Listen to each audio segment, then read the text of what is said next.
The Goal of a Human Being is Happiness by Swami Sham. Part 1. A human being deserves the knowledge of his true nature as happiness eternal. A human being deserves the knowledge of his true nature as happiness eternal. Sentient beings, other than human beings, have only one sense, which is ego. I am, I am. They know and feel, I am hungry, I am thirsty, I get tired, I take rest, and I know that everything should come to me without any interruption. And I feel like producing progeny and living with them for some time, and then being alone to eat and drink and live. But a human being is not an animal, even though he too has an ego sense. He's not an animal because he has mind or man, intellect or buddhi, and consciousness or chit, along with this ego, ahamkar. All human beings have these four faculties or unseen powers: ego, mind, intellect, and chit or consciousness. There is no such thing as what order are they in, which comes first and which comes later on. These are the four aspects of human knowledge: man, chitti, buddhi, and ahamkar. Thus man differs from animals, and each man differs from each other man as well. Why? Each person's ego says, I want to remain alive by eating, drinking, and fulfilling the needs of my body. But he has mind also, and the mind desires, it's not enough that I should eat and drink and live and continue with my life. Mind says, I should know more than that. So he performs actions which include studying. And he has chit or consciousness, which has some scars or impressions on it, and which knows, I want to go along with the emanation of my sanskars or impressions, executing them as and when they come. And along with these three aspects of knowing, man has intellect, whose function is that it decides what will be good for me and what will be harmful for me. So as human beings, all persons differ from each other because of their sanskars or impressions, because of their thinking, because of their deciding faculties, and because of their sense of ego. Yet, every human being is working for the sake of achieving happiness, and it has been observed that before one comes to know what is happiness and what is its nature, one is led to continue his life growing in days and nights and initiating desires to find out what will give him happiness. Mostly everyone, as a human being, thinks that if he gets the things he has desired, he will be happy. So whenever he desires a thing, he becomes active and uneasy in his mind and is motivated to get that desired thing. Until he gets those desired things and objects, or the company of those people, or status, name, or relations, he is uneasy. Whenever he gets his desire fulfilled, his ego, intellect, mind, chit, or consciousness mechanism stands still, and he feels peace, because there is no activity on the level of his mind.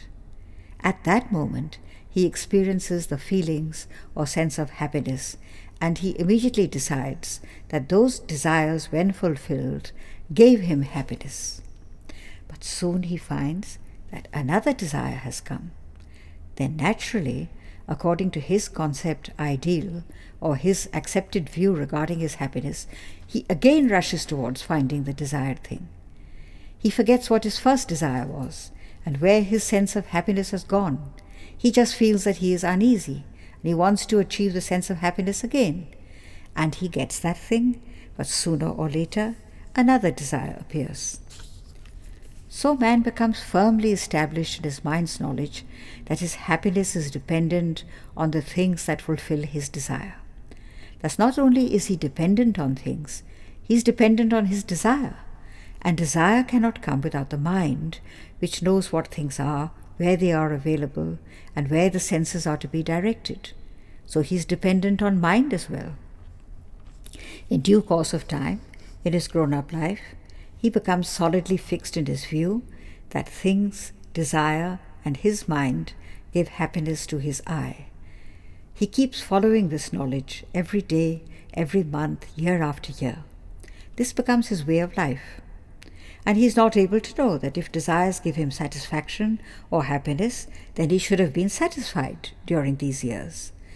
Whatever actions and objects he achieved or bought, whatever relations he came into contact with that were helpful to his desires, he should have been satisfied. But he does not become satisfied. Why is this? Because every man, without knowing what happiness is and where it is available, keeps pursuing desired things, seeking perfect happiness. Why is this so? Because he has experienced perfect happiness. So a small amount of happiness does not give him perfect happiness or satisfaction. Therefore, what is essential for him to know is, how did he get the sense of happiness? While he desires something, he has no happiness. But when the desire is fulfilled, after he gets a desirable object, thing, or person, his mind stops moving and he feels peace at that time. Not because of the thing, but just because his chit or mind becomes sthir or settled. During that short period, his intellect became pure, not functioning, not moving. In that purified space of intellect, the nature of the self, forever happy, pure and free, reflects for a while. He cannot understand this.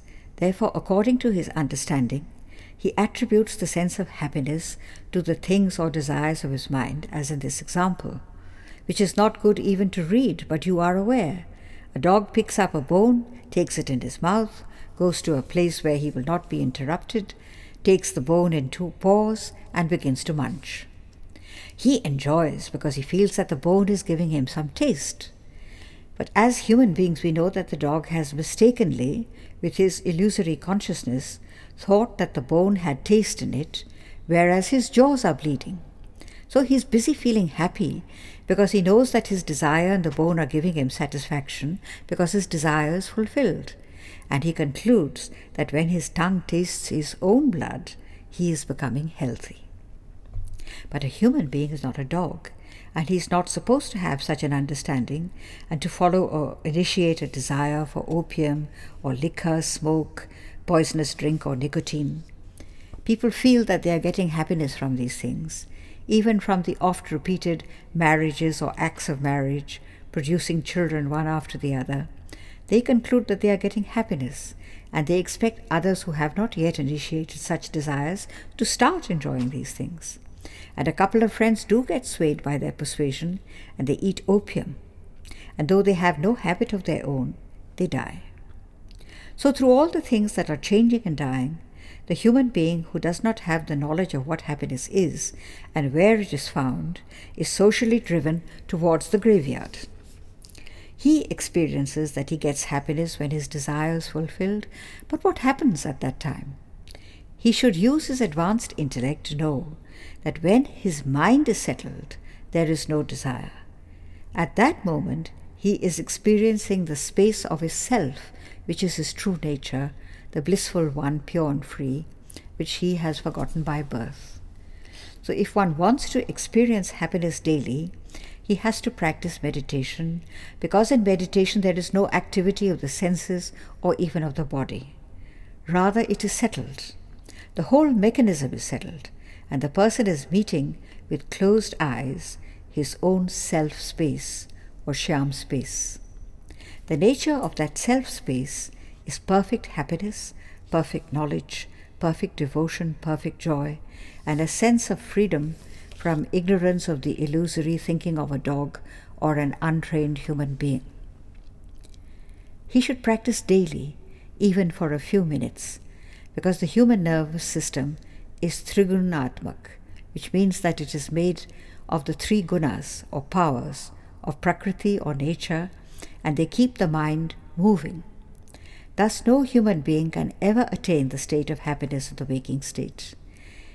Even when he hears intellectually that in deep sleep, when mind is not there, there is a sense of no pain, His intellect functions in the waking state with its painful dualistic nature and always remains attuned to the idea that things, persons, relations, family members, police protection, government rules, or military power will give him happiness. Or he thinks that through things of excellence, through laudable ideas, and through the understanding of principles and rules, he will be happy. But in the waking state, there has been no power or administration up to this time that could bring about success for a human being who desires the state of happiness, which he himself is, though he does not know it.